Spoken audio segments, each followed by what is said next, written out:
വെള്ളക്കര നികുതി കുറയ്ക്കാൻ മന്ത്രിസഭാ യോഗം തീരുമാനിച്ചു. അധിക നികുതി പ്രാബല്യം വരുത്താനുള്ള ഓർഡിനൻസും ഇന്ന് അംഗീകാരം നൽകുകയും ചെയ്തു. വീടുകൾക്കും ഫ്ളാറ്റുകൾക്കും ആഡംബര നികുതി ഏർപ്പെടുത്തും. മന്ത്രിസഭാ തീരുമാനങ്ങൾ വിശദീകരിച്ച് മുഖ്യമന്ത്രിയാണ് ഇക്കാര്യങ്ങൾ വിശദീകരിച്ചത്. വെള്ളക്കരം വർദ്ധിപ്പിച്ചതിനെ തുടർന്നുള്ള പ്രതിഷേധങ്ങളുടെ പശ്ചാത്തലത്തിലാണ് ഇളവ് നൽകാൻ മന്ത്രിസഭാ യോഗം തീരുമാനിച്ചത്. പ്രതിമാസം 15,000 ലിറ്റർ വരെ ഉപയോഗിക്കുന്നവരെ നിരക്ക് വർധനയിൽ നിന്ന് ഒഴിവാക്കി. ഇതോടെ പകുതിയിൽ കൂടുതൽ ഉപഭോക്താക്കൾ നിരക്ക് വർധനയിൽ നിന്ന് ഒഴിവാകും. ജല അതോറിറ്റിക്കുണ്ടാകുന്ന നഷ്ടം സർക്കാർ ഗ്രാന്റിലൂടെ പരിഹരിക്കുമെന്ന് മുഖ്യമന്ത്രി ഉമ്മൻചാണ്ടി പറഞ്ഞു. 15,000 വരെയുള്ള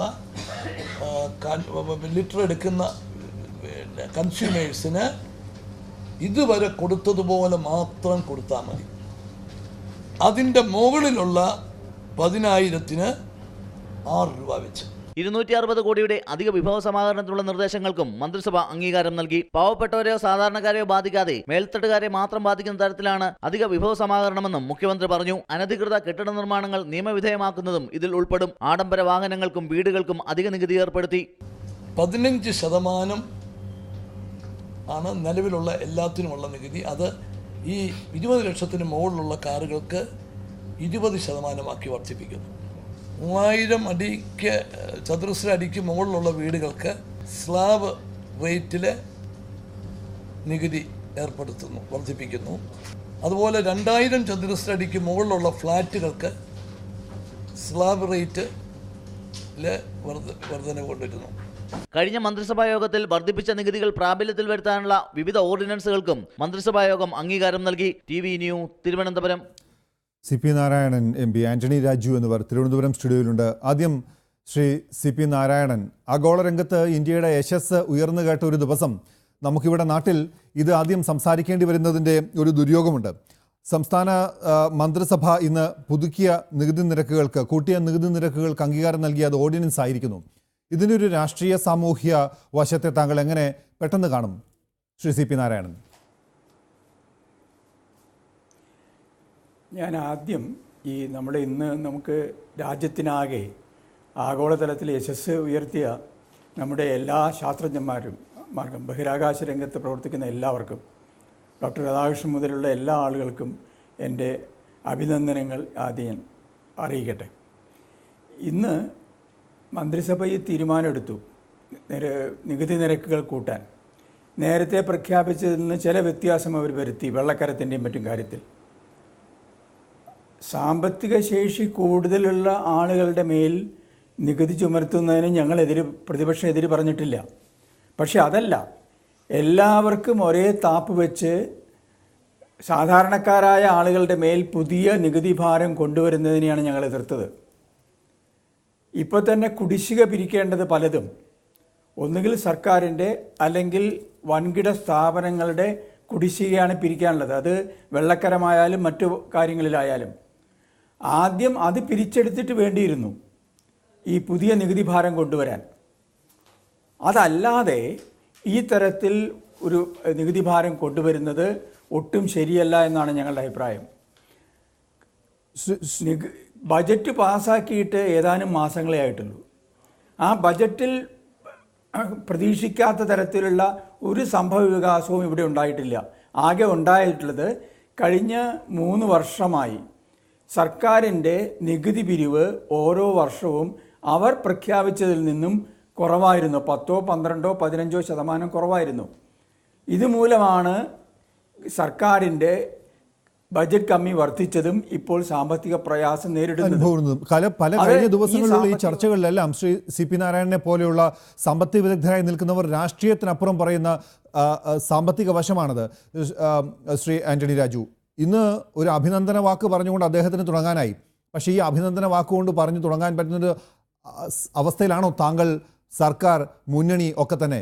ഇതിനൊരു ന്യായീകരണം പറയാൻ ഗവൺമെൻറ്റിന് നികുതി കൂട്ടി നടപടികളെടുത്ത് മുന്നോട്ട് പോകാനുള്ള ബിസിനസ് ചെയ്യാനുള്ള അധികാരമുണ്ട് എങ്കിൽ പോലും നേരത്തെ പറഞ്ഞതുപോലെ ഒരു ബജറ്റ് മുമ്പിലുണ്ട്. ആ ബജറ്റിനെ അധികരിച്ച് മുന്നോട്ട് നീങ്ങുമ്പോൾ എന്ത് സാഹചര്യം, കാരണം മദ്യനയമല്ല ഇതിലേക്ക് നയിച്ചത് എന്ന് കഴിഞ്ഞ ദിവസങ്ങളിൽ ധനമന്ത്രി തന്നെ വ്യക്തമാക്കുന്നു. ഈ സാഹചര്യത്തെ പൊതുജനങ്ങളോടെങ്കിൽ തുറന്ന് വിശദീകരിച്ചുകൊണ്ട് മുന്നോട്ട് പോകാനുള്ള ബാധ്യത കൂടി സർക്കാരിനല്ലേ ശ്രീ ആന്റണി രാജു? ശാസ്ത്രലോകത്ത് അത്ഭുതകരമായ നേട്ടം കൈവരിച്ചൊരു ദിവസമാണിത്. അതിന് നമ്മളെല്ലാം അഭിമാനം കൊള്ളുന്നൊരു ദിവസം തന്നെ. ഈ ദിവസം തന്നെ ഗവൺമെൻറ് സാധാരണ ജനങ്ങളുടെ ജീവിതഭാരം വർദ്ധിപ്പിച്ചു എന്ന് ഇടതുപക്ഷം ആക്ഷേപിച്ചിരുന്ന ഒരു വസ്തുതയിൽ ജനങ്ങൾക്ക് ആശ്വാസം പകർന്നുകൊണ്ട് സാധാരണക്കാരനെ അല്പം പോലും നോവിക്കാതെ, പ്രത്യേകിച്ച് BPL കുടുംബാംഗങ്ങൾക്ക് ഒരു വിഷമവും ഉണ്ടാകാത്ത വിധത്തിലുള്ള ഒരു തീരുമാനമാണ് ഇന്ന് ഐക്യജനാധിപത്യ മുന്നണി ഗവൺമെന്റ് കൈക്കൊണ്ടിരിക്കുന്നത്. ആന്റണി രാജു, ഞാൻ ഇടപെട്ടോടെ. കേരളം മറ്റ് സംസ്ഥാനങ്ങളെ വെച്ച് നമുക്ക് എന്തിനാണ് ഇങ്ങനെ പറയാൻ നിൽക്കേണ്ടത്? എല്ലാവർക്കും അറിയാം, ഈ ഒരു 3000 സ്ക്വയർ ഫീറ്റിന്റെ വീട് അല്ലെങ്കിൽ 2000 സ്ക്വയർ ഫീറ്റിന്റെ ഫ്ലാറ്റ് എന്ന് പറയുന്നത് ഇവിടുത്തെ ധനികനാണ് ഉപയോഗിക്കുന്നത്. സാധാരണക്കാരുടെ കേരളത്തിലൊരു പൊതുരീതി എന്ന് പറയുന്നത് അത്യാവശ്യമുള്ള പണം ചിലവാക്കുന്നത് പൊന്നിലും വീട് കെട്ടാനും ഒക്കെയാണ്. അവൻ്റെ എത്രയോ നാളത്തെ സ്വപ്നങ്ങൾ ഒരു 3000 സ്ക്വയർ ഫീറ്റിലും 2000 സ്ക്വയർ ഫീറ്റിലും ഒക്കെയാണ് തീരുക. ഇത് ആഡംബരമല്ല, ഇത് അധിക പണമുള്ളവൻ്റെ അല്ല, സാധാരണക്കാരൻ്റെ കൂടിയാണിത്. ഭഗത്തിനെ സംബന്ധിച്ചിടത്തോളം അത് ആഡംബരമല്ല എന്ന് തോന്നാമെങ്കിലും ഞാൻ ചോദിക്കട്ടെ, തിരുവനന്തപുരം സിറ്റിയിൽ അല്ലെങ്കിൽ എറണാകുളം സിറ്റിയിൽ അല്ലെങ്കിൽ കോഴിക്കോട് സിറ്റിയിൽ 3000 സ്ക്വയർ ഫീറ്റുള്ളൊരു വീട് ആഡംബരമല്ല എങ്കിൽ പിന്നെ ആഡംബര വീട് ഏതാണ്? അതുപോലെ തന്നെ നമ്മുടെ ഫ്ലാറ്റുകൾ എന്ന് പറഞ്ഞാൽ കേരളത്തിലെ ബഹുഭൂരിപക്ഷം ഫ്ലാറ്റുകളും 1000, 1500, 1800, 2000 സ്ക്വയർ ഫീറ്റ് മാക്സിമം. അതാണ് സാധാരണയുള്ളത്. 2000 സ്ക്വയർ ഫീറ്റിന് അപ്പുറമുള്ള വീടുകളെന്ന് പറയുന്നത് തീർച്ചയായിട്ടും സമ്പന്നന്മാർക്ക് മാത്രം താങ്ങാൻ കഴിയുന്നതാണെന്നുള്ള കാര്യത്തിൽ ഒരു സംശയവും വേണ്ട. ഇവിടെ അതുകൊണ്ടാണ് ഇന്ന് ഗവൺമെൻറ് എടുത്ത തീരുമാനങ്ങളിൽ ഇപ്പോൾ 20 ലക്ഷം രൂപയുടെ കാറിന് മുകളിൽ ഓഡി, BMW അല്ലെങ്കിൽ ബെൻസ് അതുപോലുള്ള കാറുകൾക്കെല്ലാമാണ് 20 ലക്ഷത്തിന് മുകളിൽ വിലയുള്ളത്. ബാക്കി ഇന്നോവ കാറിന് പോലും 15 ലക്ഷത്തിന് താഴെയാണ്. അപ്പോൾ ഇത് യാഥാർത്ഥ്യം മനസ്സിലാക്കാതെ, അതുപോലെ തന്നെ വെള്ളത്തിൻ്റെ കാര്യത്തിൽ ഇന്ന് സാധാരണക്കാരന് ഏറ്റവും ആശ്വാസം പകർന്നിരിക്കുകയല്ലേ. 15,000 ലിറ്റർ വരെ ഇന്ന് ഒരു വർധനവും വരുത്തിയിട്ടില്ല. ഇവിടെ CP നാരായണൻ സാർ സൂചിപ്പിച്ചു, കുടിശ്ശികയെല്ലാം പിരിച്ചിട്ട് പോരായിരുന്നു വർധനമെന്ന്. ഞാൻ ചോദിക്കട്ടെ, കഴിഞ്ഞ LDF പല പ്രാവശ്യവും കേരളം ഭരിച്ചിട്ടുണ്ടല്ലോ. LDF ട്രാൻസ്പോർട്ടിന് ബസ് ചാർജ് കൂട്ടിയതും ഇലക്ട്രിസിറ്റി ചാർജ് വർദ്ധിപ്പിച്ചതും വെള്ളത്തിന് ചാർജ് വർദ്ധിപ്പിച്ചതൊക്കെ മുഴുവൻ കുടിശ്ശികയും പിരിച്ചെടുത്തതിന് ശേഷമാണ്. വളരെ പെട്ടെന്ന് പ്രത്യക്ഷത്തിൽ നമുക്ക് ചേർത്ത് വെക്കാവുന്നത് കഴിഞ്ഞ സർക്കാരുമായിട്ടോ അല്ലെങ്കിൽ വലത് സർക്കാരുകളുടെ നയം എന്ന നിലയ്ക്ക് അതിനെ പ്രത്യക്ഷത്തിൽ നമുക്ക് രാഷ്ട്രീയമാക്കാം. പക്ഷേ ശ്രീ CP നാരായണൻ, ഗവൺമെൻറ് മുമ്പിൽ ഒരു വലിയ ദുർഘട സന്ധിയുണ്ട്. അത് കഴിഞ്ഞ ഓണം നാളുകളിലുണ്ടായിരുന്ന സാമ്പത്തിക പ്രതിസന്ധിയെ തുടർന്ന് പിന്നീട് ധനമന്ത്രി തന്നെ പുറത്തിറക്കിയ വാർത്താക്കുറിപ്പിൽ വിശദീകരിച്ചത് താൽക്കാലികമാണ്. 2 മാസത്തെ ശമ്പളവും പെൻഷനും അടക്കം ഒന്നിച്ച് കരുതേണ്ടി വരുമ്പോൾ സ്വാഭാവികമായി ഉണ്ടാവും. ഇതിനു മുമ്പ് LDF സർക്കാരിൻ്റെ കാലത്ത് ഓടിയെടുത്തിട്ടുണ്ട്. ഇങ്ങനൊരു ഓവർ ഡ്രാഫ്റ്റിലേക്ക് വീണ്ടും സർക്കാർ കടക്കാൻ പോകുന്നു. ഒരുപക്ഷെ കേന്ദ്ര ധനകാര്യ കമ്മീഷനോ കേന്ദ്ര സർക്കാരിൻ്റെ ചട്ടങ്ങൾ ഇത്രമേൽ കർശനമല്ലായിരുന്നുവെങ്കിൽ പൊതുവിപണിയിൽ നിന്ന് കടം തന്നെ വീണ്ടും ആശ്രയിക്കേണ്ടി വന്നേനെ. ഈ സാഹചര്യങ്ങളെ ഒരു സർക്കാർ സമചിത്തതയോടുകൂടി നേരിടുന്നതിൻ്റെ ലക്ഷണം താങ്കൾ ഇതിൽ കാണുന്നുണ്ടോ? രണ്ടാമത്തെ ക്വാർട്ടറിൽ മാത്രമാണ് ഇപ്പോൾ നിൽക്കുന്നത് ശ്രീ CP നാരായണൻ. അല്ല, ഞാൻ അതാണ് നേരത്തെ പറയാൻ ശ്രമിച്ചത്. ശ്രീ ആന്റണി രാജു എന്ത് പറഞ്ഞാലും നമ്മൾ കാണേണ്ടത് LDFും UDFുമായിട്ട് താരതമ്യം ചെയ്തോളൂ. എല്ലാ വർഷവും ഓണം വരാറുണ്ട്. അപ്പോൾ ചില വർഷങ്ങളിലെങ്കിലും ഒരേ മാസം 2 ശമ്പളം കൊടുക്കേണ്ടി വരും. അങ്ങനെ വന്നിട്ടുണ്ട്. അപ്പോൾ അങ്ങനെ ഇത് നമുക്ക് പുതുതായിട്ട് അറിയുന്നതല്ല. നേരത്തെ ഈ വർഷം തുടങ്ങുമ്പോൾ തന്നെ, സാമ്പത്തിക വർഷം തുടങ്ങുമ്പോൾ തന്നെ കലണ്ടറിൽ നമുക്കറിയാം. പക്ഷേ ഈ സാമ്പത്തിക വർഷം എന്താ ഉണ്ടായത്? ആദ്യത്തെ മാസം മുതൽ പൊതുക്കടമെടുത്തുകൊണ്ടാണ് ഈ ഗവൺമെൻറ്റിന് മുന്നോട്ട് പോകാൻ കഴിഞ്ഞത്. അതങ്ങനെ LDF ഗവൺമെൻറ് കാലത്ത് എല്ലാ വർഷവും ഉണ്ടായിട്ടില്ല. അതാണ് ഒരു വ്യത്യാസം പറഞ്ഞത് LDFും UDFും തമ്മിൽ പറഞ്ഞ കാര്യത്തിൽ. ഇപ്പോൾ ഞാനത് പറയുകയാണെങ്കിൽ 10 മുതൽ 12% വരെയാണ് ഓരോ വർഷവും മുൻ വർഷത്തേക്കാൾ കൂടുതൽ നികുതി പിരിവ് UDF നടത്തുന്നത്. ഇത് LDFിൻ്റെ കാലത്ത് 18% പക്ഷേ അതേസമയം ബജറ്റിൽ മാണി സാറിൻ്റെ ബജറ്റ് അവതരിപ്പിക്കുമ്പോൾ ഈ വർഷം 30%, കഴിഞ്ഞ വർഷത്തേക്കാൾ 30% കൂടുതൽ വരുമാനം ഉണ്ടാക്കുന്നതാണ് പറഞ്ഞത്. കഴിഞ്ഞ 2 വർഷവും പറഞ്ഞത് 20% വർധന ഉണ്ടാക്കുന്നതാണ്. പക്ഷേ കഴിഞ്ഞ 3 വർഷവും ശരാശരി 10-12% മാത്രമേ വർധന ഉണ്ടാക്കാൻ കഴിഞ്ഞുള്ളൂ. അപ്പോൾ പ്രതീക്ഷിതമായ വർധന നികുതി പിരിവിൻ്റെ കാര്യത്തിൽ അല്ലെങ്കിൽ മറ്റ് വിഭവ സമാഹരണത്തിൻ്റെ കാര്യത്തിൽ ഇല്ലാതെ വന്നതും, അതേസമയം ബജറ്റിൽ പ്രതീക്ഷിക്കാത്ത ഒട്ടേറെ ചെലവുകൾ നിർവഹിച്ചതുമാണ്. അതെല്ലാം അത്യാവശ്യമാണെന്ന് പറയുമോ? അതുകൊണ്ടാണ് ഞങ്ങൾ ചോദിച്ചത്, നിങ്ങൾ ഗവൺമെന്റ് ഒരു ധവളപത്രം ഇറക്കൂ, എന്തൊക്കെ ചെലവാണ് വരുത്തിയത്, അതാണ് ശ്രീ എന്തൊക്കെ വരവാണ് ആന്റണി രാജു, ഈ ധനസ്ഥിതി മോശമായി തുടങ്ങുമ്പോൾ മുതൽ, ധനസ്ഥിതി മോശമായ സാഹചര്യത്തെ അഡ്രസ്സ് ചെയ്ത് തുടങ്ങുമ്പോൾ മുതൽ ഗവൺമെന്റിനെതിരെ ഉണ്ടാകുന്ന ഏറ്റവും പ്രധാനപ്പെട്ട ഒരു ആക്ഷേപം, ഇത് പുറത്തു നിൽക്കുന്നവരോ പ്രതിപക്ഷമോ മാത്രമല്ല, മുന്നണിയെ നയിക്കുന്നവർക്കുള്ളിൽ തന്നെ അഭിപ്രായമുണ്ട്. ബജറ്റ് എന്ന് പറയുന്നത് മാൻസാറിൻ്റെ ഒരു സ്വാഭാവികമായ കൈയടക്കം അതിനകത്ത് ഉണ്ട് എന്നുള്ളതുകൊണ്ട് തന്നെ പലപ്പോഴും ചെലവുകൾ അതിൽ പറയാറില്ല, അതിനപ്പുറത്തേക്ക് ചെലവുകൾ വരുന്നു. എന്നാൽ പ്രതീക്ഷിക്കുന്ന വരുമാനം എന്ന് ചൂണ്ടിക്കാണിക്കുന്നത് പ്രത്യക്ഷമാകട്ടെ പരോക്ഷമാകട്ടെ ഇത് പിരിച്ചെടുക്കാൻ സാധിക്കുന്നില്ല. അതിന് കൂട്ടുകക്ഷി ഭരണത്തിൻ്റെതായ പല പരിമിതികളും പറയാനുണ്ടാവാം. രാഷ്ട്രീയ തീരുമാനമെടുക്കാൻ ചിലപ്പോൾ പ്രയാസമായി വരും, ചില മേഖലകളിൽ കിടക്കുന്ന പണം തിരിച്ചു പിടിക്കാൻ. അത് നമുക്ക് സംസാരിക്കാം, ഒരു വിഷയമാണ്. പക്ഷേ എന്തുകൊണ്ടാണ് ഈ ആക്ഷേപം നിരന്തരമായി കേട്ടുകൊണ്ടിരിക്കുന്നത്? നമുക്ക് അവസാനിപ്പിക്കാം വേഗം. ഭഗത്, ഇത് നമ്മൾ നിരന്തരമായി ഉന്നയിക്കുന്നതല്ലല്ലോ ഇത്. കാരണം ഈ ഗവൺമെൻറ് അധികാരത്തിൽ വന്നതിന് ശേഷം 3.5 വർഷമാകുന്നു. ആദ്യമായിട്ടാണ് കേരളത്തിൽ ഒരു 100 കോടിയിൽ പരം രൂപ ഓവർ ഡ്രാഫ്റ്റ് എടുത്തത്. ഈ കഴിഞ്ഞ ഗവൺമെൻറ് 2007 സെപ്റ്റംബർ മാസം 5-ാം തീയതി ശ്രീ തോമസ് ഐസക് ധനകാര്യമന്ത്രിയായിരിക്കുമ്പോൾ 440 കോടി രൂപയാണ് ഓവർ ഡ്രാഫ്റ്റ് എടുത്തത്. അത്രയൊന്നും ഈ ഗവൺമെൻറ് എടുത്തിട്ടില്ല. 2007 47 ദിവസത്തേക്ക് 1514 കോടി രൂപ ഓവർ ഡ്രാഫ്റ്റ് എടുത്തു. അങ്ങനെ UDF ഗവൺമെൻറ് എടുത്തു. അപ്പം നമ്മൾ കാര്യങ്ങൾ പറയുമ്പോൾ വസ്തുതകളായി നമ്മൾ കാണണം. ഇപ്പോൾ തന്നെ ഇവിടെ സൂചിപ്പിച്ചു, ബഡ്ജറ്റിനപ്പുറത്തേക്ക് എന്തിനു പോകുന്നു? ബഡ്ജറ്റിൽ പലപ്പോഴും പല കാര്യങ്ങൾക്കും കമ്മി കുറയ്ക്കുന്നതിൻ്റെ ഒക്കെ ഭാഗമായിട്ട് ടോക്കൺ പ്രൊവിഷൻ വെച്ചുകൊണ്ടാണ് പല വർക്കുകളുടെയും ഇവിടുന്ന്. ഇപ്പോൾ തന്നെ കഴിഞ്ഞ വർഷത്തെ നോക്കിയാൽ PWDയിൽ ബഡ്ജറ്റിൽ തുക വകയിരുത്തിയതിനേക്കാൾ 300% കൂടുതലായി ചെലവിടേണ്ടി വന്നത് PWDയിൽ മാത്രം. 28,500 സീറ്റുകൾ പുതുതായിട്ട് പോസ്റ്റ് ക്രിയേറ്റ് ചെയ്യേണ്ടി വന്നു. KSRTCക്ക്, KSCBക്ക്, +2-നൊക്കെ ബഡ്ജറ്റിൽ പറഞ്ഞതിനപ്പുറത്തേക്ക് നമ്മൾ തുക വിലയിരുത്തേണ്ടി വന്നു. അതുപോലെ നമ്മുടെ പോലീസ് ഡിപ്പാർട്ട്മെൻറ്റ് വനിതാ കോൺസ്റ്റബിൾമാരെ 250 പേരെ അഡീഷണലായിട്ട് ബഡ്ജറ്റിന് അപ്പുറത്തേക്ക് നമുക്ക് എടുക്കേണ്ടി വന്നു. അപ്പോൾ ചില സാഹചര്യങ്ങളിൽ ബഡ്ജറ്റിന് അപ്പുറത്തേക്ക് നമുക്ക് ചെലവുകൾ പോകാൻ സാധ്യതയുണ്ട്. ഒരു കമ്പനിയുടെ പോലും കോസ്റ്റിംഗിൽ ശ്രീ ആന്റണി രാജു, ഒരു കമ്പനിയുടെ പോലും കോസ്റ്റിംഗിൽ അല്ലെങ്കിൽ പ്രൊജക്ഷനിൽ ഇതൊക്കെ കാണാവുന്ന അല്ലെങ്കിൽ എസ്കലേഷൻ കണ്ടുകൊണ്ട് തന്നെയാണ് പലപ്പോഴും കണക്കുകൾ നിരത്തുകയോ സാമ്പത്തികം ഒരുക്കൂട്ടുകയോ ചെയ്യുന്നത്. ശ്രീ CP നാരായണൻ, നമുക്ക് ഈ ചർച്ച അവസാനിപ്പിക്കുന്നതിന് മുമ്പ് LDF നേതാക്കൾ തൊട്ടു മുമ്പ് ഗവർണറെ കാണുകയും ഇത്തരത്തിലൊരു ഓർഡിനൻസ് ഒപ്പുവെക്കരുത് എന്നാവശ്യപ്പെടുകയും ചെയ്തിരുന്നു.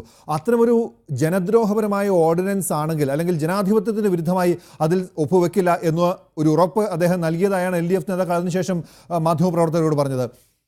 ഇത് മുന്നോട്ട് കൊണ്ടുപോകാൻ സമരമായി അല്ലെങ്കിൽ പൊതുജനമധ്യത്തിൽ അവതരിപ്പിക്കാൻ LDF ആഗ്രഹിച്ച അത്ര രൂക്ഷമുള്ള ഒരു ഓർഡിനൻസ് ആണോ ഇപ്പോൾ മുമ്പിൽ നിൽക്കുന്നത്? എങ്ങനെയാണ് ഇതിനെ മുന്നോട്ട് കൊണ്ടുപോകാൻ ആഗ്രഹിക്കുന്നത് പ്രതിപക്ഷം? പറഞ്ഞ് അവസാനിപ്പിച്ചാൽ.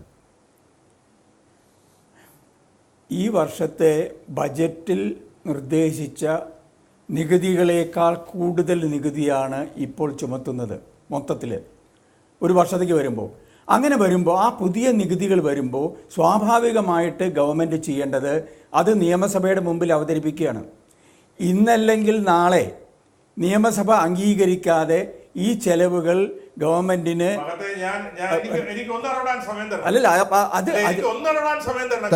തരും. ഒരിക്കലും ഇപ്പൊ ഇവര് പ്രധാനമായിട്ട് പ്രതിപക്ഷം ലക്ഷ്യമിടുന്നത് എന്താ? വെള്ളക്കരവ് വർധനയാണല്ലോ. വെള്ളക്കരവ് വർധനമൊന്നും ഒരിക്കലും നിയമസഭയുടെ അംഗീകാരം വേണ്ട.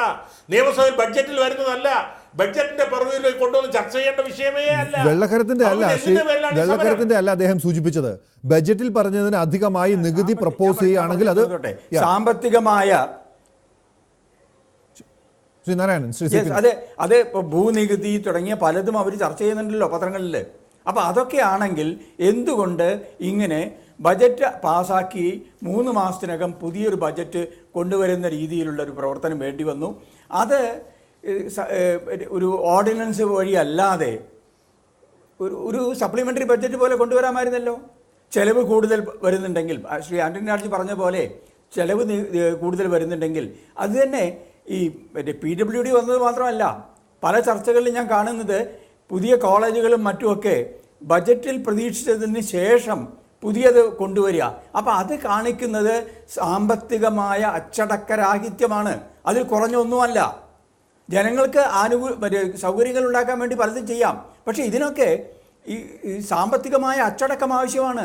ആ അച്ചടക്കം ഇല്ലാതെ നടക്കുന്ന ഏർപ്പാട്, ഞാനത് മാണി സാറിൻ്റെ മുമ്പിൽ നിന്ന് പറയില്ല, ഈ ഗവൺമെൻറ്റാണ് അതിന് ഉത്തരവാദി.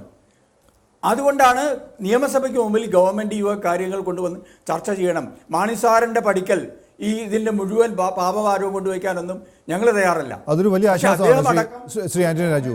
ഈ പറഞ്ഞ ചെലവുകൾ മുമ്പിൽ വന്നത് ആഗോളതലത്തിലുണ്ടായ വലിയ സാമ്പത്തിക പ്രതിസന്ധിയോ രാജ്യം നേരിട്ട പെട്ടെന്നുണ്ടായ അസാധ്യമായ ഏതെങ്കിലും കടക്കെണികളിലോ മുമ്പിലല്ല. നമ്മൾ പുതിയ പുതിയ വികസനക്ഷേമ പ്രവർത്തനങ്ങൾക്ക് വേണ്ടി പണം കണ്ടെത്തേണ്ടി വന്നതുകൊണ്ടുണ്ടായ പ്രതിസന്ധിയല്ല, പുതിയ വലിയ പ്രോജക്റ്റുകൾക്ക് വേണ്ടി പണം വകയിരുത്തിയത് കൊണ്ടുണ്ടായതല്ല. നിത്യ ചെലവുകൾ പോലും മീറ്റ് ചെയ്യാൻ പറ്റാത്തത്ര സാഹചര്യത്തിലേക്ക് വരുമ്പോൾ അതാണ് പറഞ്ഞത്, ജനങ്ങളെ കൂടി ഒരു ഡെമോക്രസിയിൽ ജനങ്ങളെ കൂടി വിശ്വാസത്തിലെടുത്തുകൊണ്ട് പോകുന്നതിൻ്റെ ഭാഗമാണ് അദ്ദേഹം പറഞ്ഞത്. എന്തുകൊണ്ടൊരു ധവളപത്രം, എന്തുകൊണ്ട് തുറന്നു പറയുന്നില്ല? അതൊരു മാന്യതക്കേടിൻ്റെ പ്രശ്നമൊന്നുമല്ല, അതൊരു സുതാര്യതയുടെ പ്രശ്നമാണ്. ശ്രീ ആന്റണി രാജു.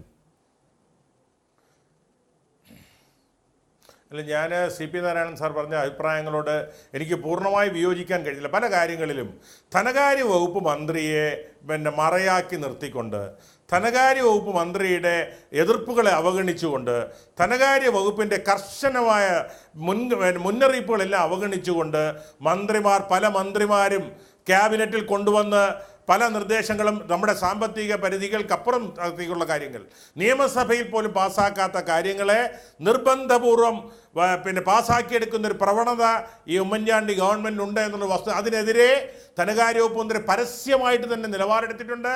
അത് ധനകാര്യ വകുപ്പിനെ പോലും മറികടക്കുന്ന പ്രവണത തീർച്ചയായിട്ടും ശരിയല്ല എന്നുള്ള അഭിപ്രായമാണ് കേരള കോൺഗ്രസ് പാർട്ടിക്കുള്ളത്. അത് ഞങ്ങൾ തുറന്നു പറയുന്നതിൽ യാതൊരു മടിയുമില്ല. ആ പ്രവണത അവസാനിപ്പിക്കണമെന്ന് മാണി സാർ വളരെ ശക്തമായി UDF-നകത്തും ക്യാബിനറ്റിനകത്തും ആവർത്തിച്ച് പറഞ്ഞു കഴിഞ്ഞിരിക്കുന്നു. വളരെയേറെ ഒരു മുന്നറിയിപ്പ് ഇക്കാര്യത്തിൽ മുഖ്യമന്ത്രിക്കും ഈ ഗവൺമെൻറ്റിനും ധനകാര്യ വകുപ്പ് മന്ത്രി നൽകി കഴിഞ്ഞിരിക്കുന്നു.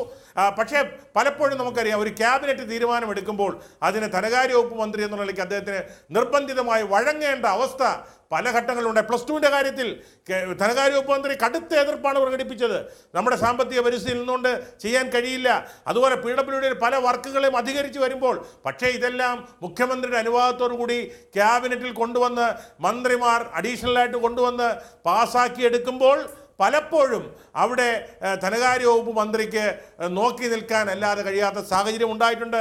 ഈ മുന്നറിയിപ്പുകളെ ഗൗരവമായി മുഖ്യമന്ത്രി ഉൾപ്പെടെ മന്ത്രിസഭ ഗൗരവമായി എടുത്തിരുന്നെങ്കിൽ, മാണി സാർ നൽകിയ സൂചനകളെ, മുന്നറിയിപ്പുകളെ ഗൗരവമായി എടുക്കാത്തതിൻ്റെ ഫലം കൂടിയാണ് ഇപ്പോഴത്തെ അവസ്ഥ എന്ന് അംഗീകരിക്കുവാൻ എനിക്കൊരു മടിയുമില്ല. അതിൻ്റെ ഉത്തരവാദിത്വം ധനകാര്യ വകുപ്പ് മന്ത്രിക്കല്ല, അതിൻ്റെ മുഖ്യമായ ഉത്തരവാദിത്വം ഈ മുഖ്യ സ്ഥാനങ്ങളിൽ ഇരിക്കുന്ന ആളുകൾക്ക് തന്നെയാണ്. ശ്രീ CP ജോൺ, ഇത്രയും പ്രതീക്ഷിച്ചോ താങ്കൾ ശ്രീ CP നാരായണൻ ആ ഒരു തുടക്കം ഇടുമ്പോൾ? ഈ ഒരു പശ്ചാത്തലത്തിലാണ് ഞങ്ങൾ നിയമസഭയിൽ ഇത് ചർച്ച ചെയ്യണമെന്ന് നിങ്ങൾ പറയുന്നത്. വളരെ നന്ദി ശ്രീ CP നാരായണൻ. നിയമസഭയിൽ ചർച്ച ചെയ്യേണ്ടത് ഇപ്പം മാണി സാർ ക്യാബിനറ്റിൽ പറഞ്ഞു എന്നുള്ളത് എനിക്കറിയില്ല. പക്ഷേ മന്ത്രിസഭയുടെ ഉള്ളിലുള്ള വിവിധ പാർട്ടികൾ തമ്മിൽ, പ്രത്യേകിച്ചും കേരള കോൺഗ്രസും മറ്റു പാർട്ടികളും തമ്മിൽ അഭിപ്രായ വ്യത്യാസമുള്ളപ്പോൾ അത്തരം കാര്യങ്ങൾ നിയമസഭയിൽ ചർച്ച ചെയ്യണം. നമുക്കിത് മറച്ചു വയ്ക്കേണ്ട കാര്യമല്ല, രഹസ്യമല്ല. ഇന്നല്ലെങ്കിൽ നാളെ ഇതെല്ലാം പുറത്തു വരേണ്ടതാണ്. റൈറ്റ് ടു ഇൻഫർമേഷനിൽ ഇതെല്ലാം പുറത്തു വരേണ്ടതാണ്. അപ്പോൾ അത് നമുക്ക് പരസ്യമായി ചർച്ച ചെയ്ത് ആരെയും ക്രൂശിക്കാനല്ല, ഈ ബജറ്റ് ഖജനാവ് സുരക്ഷിതമായ രീതിയിലാണ് കൈകാര്യം ചെയ്യപ്പെടുന്നതെന്ന് ഉറപ്പുവരുത്തേണ്ട ബാധ്യത നിയമസഭയ്ക്കും ജനങ്ങൾക്കും ഉണ്ട്. അവർ ആ ആശയം പ്രകടിപ്പിക്കുകയാണ് പ്രതിപക്ഷം ഈ ഗവർണറെ കണ്ടപ്പോഴും ഈ നിയമസഭ വിളിച്ചുകൂട്ടി ഇത് ചർച്ച ചെയ്യണമെന്ന് ആവശ്യപ്പെടുന്നതിലും ഉള്ളത്. വളരെ ശ്രീ CP നാരായണൻ. ആന്റണി രാജു, ധനമന്ത്രിക്കല്ല ഈ സാമ്പത്തിക ബാധ്യതയുടെ ഉത്തരവാദിത്വം. ധനമന്ത്രിയുടെ എതിർപ്പിനെ മറികടന്നുകൊണ്ട് മറ്റു വകുപ്പുകൾ നടത്തുന്ന ചെലവിൻ്റെ പഴി കൂടി ധനവകുപ്പ് കേൾക്കേണ്ടി വരുന്നു. പ്രധാന സ്ഥാനങ്ങളിൽ ഇരിക്കുന്നവർ അതിന് മറുപടി പറയേണ്ടതുണ്ട് എന്നാണ് ആന്റണി രാജു പറഞ്ഞത്. ഇന്ന് മന്ത്രിസഭ ഓർഡിനൻസ് കൊണ്ടുവന്നു, പുതുക്കിയ നികുതി നിരക്കുകൾ ഉൾപ്പെടെ. അതിലേറ്റവും പ്രധാനമായുള്ളത് ആഡംബര വസതിക്കും ആഡംബര കാറിനുമുള്ള അധിക നികുതിയാണ്.